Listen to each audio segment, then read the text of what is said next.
Hello friends, welcome again. हम लोग अभी फॉर्म सीख रहे हैं जो कि हमारा काफी इंपॉर्टेंट टॉपिक है HTML में, और इसी कारण से मैं ये जो फॉर्म का टॉपिक है स्टेप बाय स्टेप सिंपल करके जितना हो सके उतना आसान करके हर एक टॉपिक को एक्सप्लेन करने का कोशिश कर रहा हूँ, जिससे आपको फॉर्म हैंडल करने में कोई दिक्कत ना हो, क्योंकि सबसे इंपॉर्टेंट पार्ट किसी भी वेबसाइट डेवलपमेंट में हमारा फॉर्म होता है। हाँ, एक पॉइंट और, जैसे काफी लोगों का ये भी व्यू था कि हाँ थोड़ा समझने में दिक्कत आ रहा है, तो हाँ होगा, क्योंकि ये नया टॉपिक वेबसाइट डेवलपमेंट जो बेसिक कंप्यूटर सीख रहे थे और जिन्हें वेबसाइट डेवलपमेंट सीखना है तो थोड़ा सा टफ होगा। तो आप यही कर सकते हैं कि हाँ जो भी क्वेरी है उस क्वेरी को देखें, मीन्स वीडियो को देखिए, क्वेरी उठाइए, जो भी दिक्कतें हैं उसको कमेंट करके पूछिए, व्हाट्सएप पे पूछिए, जिस तरीके से आप पूछ सकते हैं उस तरीके से कोशिश कीजिए पूछने का, लेकिन जब पॉइंट पूछिए। बेसिक ये होता है कि जब भी हम कोई टॉपिक सीखते हैं या सीखना शुरू करते हैं तो ऐसा नहीं कि कुछ नहीं समझ में आता, कुछ ना कुछ हमारे दिमाग में आता है, कहीं ना कहीं दिक्कतें होती है। इसीलिए हम लोग यहाँ पे हैं ताकि आपको उस चीज को सॉर्ट आउट कर सके। तो जहां भी प्रॉब्लम आता है उस पॉइंट को उठाइए, कोशिश कीजिए, ट्राई कीजिए, फिर एक बार पूछिए, जरूर कोई ना कोई सॉल्यूशन मिलेगा और आपको समझने में भी कोई दिक्कत नहीं होगा। आज का टॉपिक काफी सिंपल है और काफी इंपॉर्टेंट है। बेसिकली एक पॉइंट और, जैसे मैंने आपको इनपुट टाइप बताया था, इनपुट टाइप हम लोग काफी सारे टाइप्स देखे थे, बट उसमें एक टाइप था जो काफी इंपॉर्टेंट है और हम लोग मुझसे मिस हो गया था। बेसिकली वो टाइप कौन सा है, तो देखिए input type equal to file. ये काफी इंपॉर्टेंट टाइप था जो कि मैं उस दिन बताना भूल गया था। Input type equal to file काफी इंपॉर्टेंट टाइप है ना। इससे आप क्या कर सकते हैं, बेसिकली जब हम लोग वेबसाइट देखते हैं तो वेबसाइट में अभी तक हम लोग क्या देखे कि किसी का डेटा ले सकते हैं, नाम ले सकते हैं, नंबर ले सकते हैं, पासवर्ड ले सकते हैं, जेंडर कलेक्ट कर सकते हैं, ये सब हम देख सकते हैं।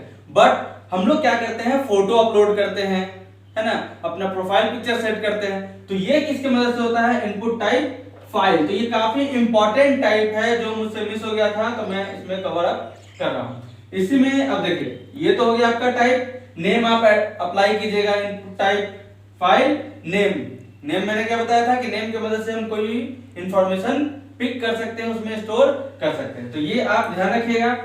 आज मैं कुछ ऐसे एट्रीब्यूट के बारे में बताने जा रहा हूं जिसका काफी यूज है फॉर्म में। फॉर्म जो हम लोग सीख रहे हैं उसमें कुछ ऐसे एट्रीब्यूट हैं जिसका काफी यूज है। जैसे एक एट्रीब्यूट है आपका रीड ओनली एट्रीब्यूट, किसका, इनपुट का। जैसे मैं इसका लिस्ट ही तैयार करता हूं जिससे आपको समझने में इजी हो। हमारा टैग एट्रीब्यूट, सबसे पहला इनपुट में आपका क्या है, रीड ओनली। नाम से ही पता चल रहा है। इसका यूज मैं बताता हूं किस तरीके से यूज करेंगे। जैसे ये है input type equal to text, और मान लिया जाए वैल्यू हम पहले से ही दे देते हैं फास्ट, मान लिया जाए इस तरीके से वैल्यू है, और मैंने यहां पे लिख दिया रीड ओनली। इस तरीके से देखिए, input type equal to text, value equal to fast. तो इससे क्या होगा, आपका एक इनपुट तैयार होगा जिसमें लिखा होगा क्या, फास्ट। आप अब क्या कर सकते हैं, इसमें कोई चेंज नहीं कर सकते हैं, आप सिर्फ इसे पढ़ सकते हैं, इसे कॉपी कर सकते हैं, है ना। रीड ओनली मींस आप रीड कर सकते हैं, इसके अलावा कोई काम नहीं कर सकते। तो बहुत बार ऐसा होता है कि कुछ इंफॉर्मेशन हम लोग क्या करते हैं, पहले से ही दिखाते हैं यूजर को कि देखिए ये आपका ये कुछ हो रहा है।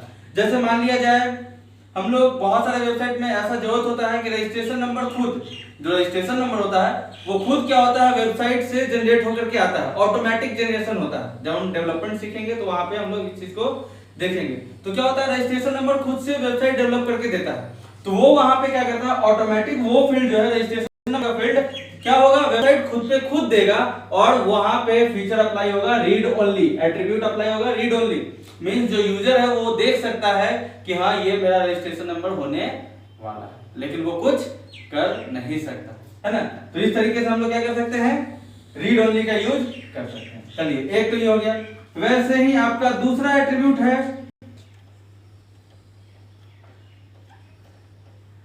डिसेबल्ड। क्या है? डिसेबल्ड। जैसे बहुत बार देखिएगा कि हम लोग कोई वेबसाइट चलाते हैं तो उसमें जो हमारा बटन होता है, क्या होता है, हमारा जो बटन होता है वो क्या होता है, आप उसमें क्लिक नहीं कर सकते। मीन्स जब तक आप फॉर्म पूरा फिल नहीं कीजिएगा तब तक आपका बटन क्लिक होगा ही नहीं। मीन्स वो क्या होता है, डिसेबल्ड होता है। डिसेबल्ड में का मीनिंग ये है कि आप उसमें कोई चेंज नहीं कर सकते। हाँ, उस पर कंडीशन लगा होता है कि आप अपना फॉर्म फिल कर लीजिए, उसके बाद आपका जो है ऑटोमेटिक डिसेबल जो वो खत्म हो जाएगा, है ना। तो यहाँ पे दूसरा आपका एट्रीब्यूट है डिसेबल्ड, जिसको हम ट्रू फॉल्स कर सकते हैं। उसके बाद देखिए क्या है, तो इसको कैसे अप्लाई करेंगे सो देख लेते हैं। मान लिया जाए सबमिट बटन में हमको करना है input type equal to submit. हाँ, एक बात और, जैसे ये जरूरी नहीं है डिसेबल्ड जो है हम सिर्फ किस में लगाएं, सबमिट में लगाएं, हम किसी भी इनपुट में लगा सकते हैं। देखिए यहाँ पे क्या है, इनपुट, तो आप किसी भी इनपुट में ये एट्रीब्यूट अप्लाई कर सकते हैं। तो input type equal to submit, value जो देना चाहे आप दे सकते हैं। जैसे मान लीजिए वैल्यू इक्वल टू लॉगिन, यहां पे एट्रीब्यूट क्या हो गया, डिसेबल्ड, है ना। तो यहां से क्या होगा, आपको आप इस पे क्लिक नहीं कर सकते। जैसे अभी तक क्या है, सबमिट बटन आप बनाते हैं, आसानी से सबमिट पे क्लिक कर लेते हैं, लेकिन जब आप इस तरीके से बनाइएगा तो सबमिट पे क्लिक नहीं होगा, कुछ काम ही नहीं करेगा, डिसेबल हो जाएगा। उसके बाद आपका एक एट्रीब्यूट है ऑटो फोकस। क्या है, ऑटो फोकस। इसका यूज कैसे है सो देखिए।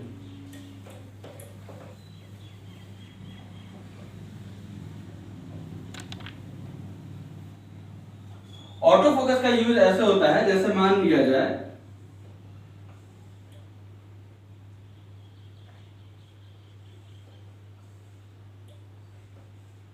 बहुत लोगों ने फेसबुक चलाया होगा। फेसबुक में जो लैपटॉप वर्जन है, फोन वर्जन नहीं, मोबाइल वर्जन नहीं, लैपटॉप का जो फेसबुक वर्जन है उसमें क्या होता है, आपका लॉगिन पेज भी होता है, साथ ही साथ रजिस्ट्रेशन का भी पेज होता है।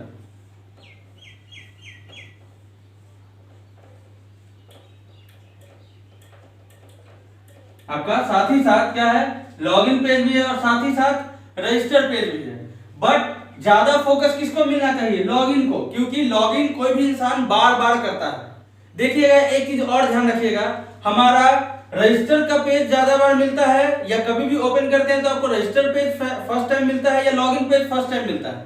हमेशा हमें लॉगिन पेज फर्स्ट टाइम मिलता है। इसका क्या कारण है, कारण यह है कि कोई भी इंसान अपना अकाउंट कितने बार बनाता है, एक बार, बट उसे ओपन कितने बार करता है, बार बार ओपन करता है। इसीलिए जिसका ज्यादा प्रायोरिटी है, ज्यादा प्रायोरिटी किसका है, लॉगिन करने का यूज ज्यादा है, लॉगिन करने का प्रायोरिटी ज्यादा है, इसलिए हमारा फर्स्ट पेज हमेशा लॉगिन होता है और फोकस भी हमेशा किस पे होता है, लॉगिन पे होता है। तो हम क्या करते हैं, जो मेरा ये वाला इनपुट है, ये जो इनपुट है इस पे हम क्या लगा देते हैं, ऑटो फोकस। इससे ये होता है कि जब भी हमारा वेबसाइट रन होता है तो क्या होता है, आपका पहले से ही कर्सर यहाँ पे मौजूद होता है। इसका मतलब आपको कर्सर ले जाकर के यहाँ पे क्लिक नहीं करना है, पहले से ही फोकस, ऑटो फोकस मींस पहले से ही इसका फोकस इस पे होगा।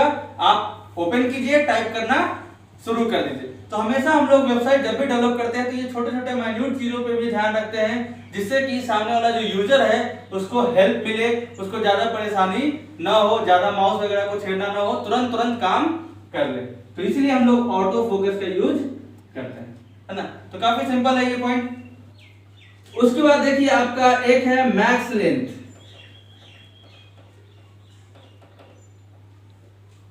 क्या है हमारा, मैक्स लेंथ। इसका यूज कहां पे करेंगे, जैसे मेरा इनपुट टाइप टेक्स्ट है, क्या है, इनपुट टाइप टेक्स्ट किसके लिए, नंबर के लिए। मान लिया जाए हम किसी से किसी का फोन नंबर लेना चाहते हैं, तो फोन नंबर हमें पता है कितने डिजिट का होता है, फोन नंबर 10 डिजिट का होता है। तो हम वहां पे मैक्स लेंथ अप्लाई कर देंगे, कितना, 10। यहां पे हम वैल्यू दे सकते हैं जितना डिजिट का, जैसे पिन कोड होता है, पिन कोड कितने डिजिट का होता है, 6 डिजिट का होता है। तो हम वहां पे फिक्स कर देंगे कि इसमें जो भी बंदा पिन डालेगा 6 डिजिट का ही होना चाहिए। इससे ये होगा कि कभी भी गलत होने मींस गलत होने का चांसेस थोड़ा सा कम जाएगा। तो यहाँ पे हम क्या लगा देते हैं, मैक्स लेंथ, उसमें 10 डिजिट से ज्यादा या 10 कैरेक्टर से ज्यादा आगे टाइप नहीं हो पाएगा, है ना।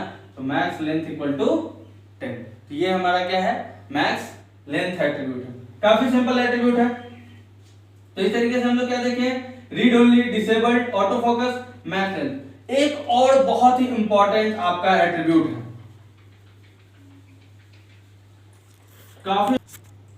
काफी इंपॉर्टेंट हमारा कौन सा एट्रीब्यूट है, रिक्वायर्ड एट्रीब्यूट। तो ये काफी इंपॉर्टेंट है आपका रिक्वायर्ड, नाम से ही पता चल रहा है कि जरूरत है या नहीं है। जैसे आप बहुत बार फॉर्म जब फिल करते हैं तो वहां पे देखिएगा इस तरीके से लिखा होता है, name star password star mobile star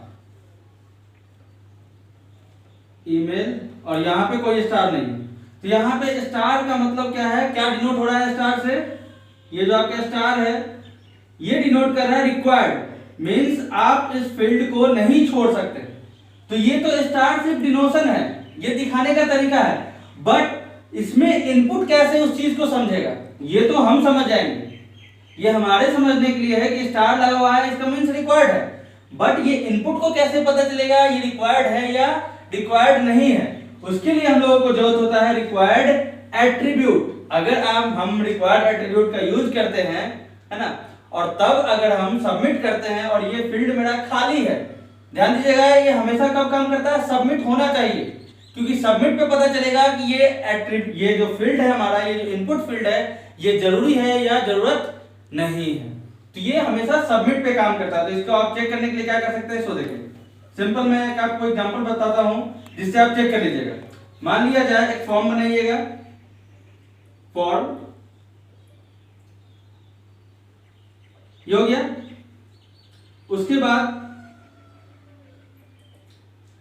input type equal to text required, check करने के लिए यहां पे मैंने क्या लिखा, रिक्वायर्ड लिख दिया इस तरीके से, और यहां दे दिया इनपुट टाइप इक्वल टू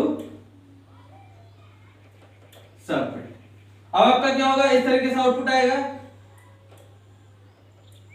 एक इनपुट और यहां पे सबमिट। अब अगर हम इसे खाली छोड़ेंगे और सबमिट पे प्रेस करेंगे तो क्या होगा, हमारा यहां पे एक मैसेज आ जाएगा, दिस फील्ड इज रिक्वायर्ड। समझ रहे हैं। तो इस तरीके से क्या होता है, हम जो भी यूजर से जो भी फील्ड चाहते हैं कि पक्का भरना है, फिलअप करना है, तो वहां पे रिक्वायर्ड लगा देते हैं, जो नहीं फिलअप करना है वहां रिक्वायर्ड हटा देते हैं। तो ये हो गया एक आपका। अब देखिए एक और एट्रीब्यूट है जो कि हमारा काम करता है किस पे, फाइल वाले पे, इनपुट टाइप फाइल मैंने बताया ना, उसी पे आपका काम करता है एक और एट्रीब्यूट मल्टीपल। ये किस पे काम करेगा, इनपुट टाइप फाइल, यहां मैं लिख देता हूं टाइप इक्वल टू किस पे, फाइल पे। रिक्वायर्ड सारे पे काम करेगा, रिक्वायर्ड जो है सभी पे काम करेगा। ये सेलेक्ट में भी काम करेगा, सेलेक्ट जो टैग पढ़े थे, टेक्स्ट एरिया में टैग पढ़े थे, उसमें भी रिक्वायर्ड हमारा काम करेगा। ये जो है आपका पॉइंट देख लीजिए, ये आपका सेलेक्ट काम करेगा, साथ ही साथ टेक्स्ट एरिया टैग में भी काम करेगा। और ये जो मैं मल्टीपल लिख रहा हूं ये किस पे काम करेगा, input type equal to file वाले पे आपका काम करेगा मल्टीपल। बेसिकली ये इनपुट टाइप फाइल मल्टीपल का मीनिंग क्या है, यहाँ पे मीनिंग ये है कि जैसे देखिएगा आप बहुत बार ये होता है कि फॉर्म में मान लिया जाए हमको एक ही बार में 2-3 फोटो अपलोड करवाना है। हम कितना फोटो अपलोड करना चाहते हैं, 2-3 फोटो अपलोड करना चाहते हैं एक बार, तो इसका मीनिंग क्या हो गया, मल्टीपल। तो यहाँ पे क्या हो जाएगा, input type equal to file और यहाँ पे एट्रीब्यूट हो जाएगा मल्टीपल। अब इससे क्या होगा कि अब जो यूजर है वो एक बार में 3-4 फाइल भी अपलोड कर सकता है। तो इस तरीके से हमारा कुछ एट्रीब्यूट है जो काफी इंपॉर्टेंट है, ध्यान से इसको एक एक करके देखिएगा, आउटपुट लाने का कोशिश कीजिएगा। जहां नहीं समझ में आए पूछिए, कमेंट कीजिए, व्हाट्सएप पे पूछिए, जिस तरीके से आपको समझ आ सकता है उस तरीके से कोशिश कीजिए पूछने का, समझने का। जहां से भी पॉइंट होगा कवर अप करने का मैं कोशिश करूंगा आपको कवर अप करने का। साथ ही साथ आज लेबर डे है, तो happy labour day from my side, है ना। सब लोग सपोर्ट करते हैं इस चीज को, लेबर करते हैं, वर्क हार्ड कीजिए ताकि आपको ये जो नया टॉपिक है अच्छे से समझ में आए। आज के लिए इतना ही, थैंक यू।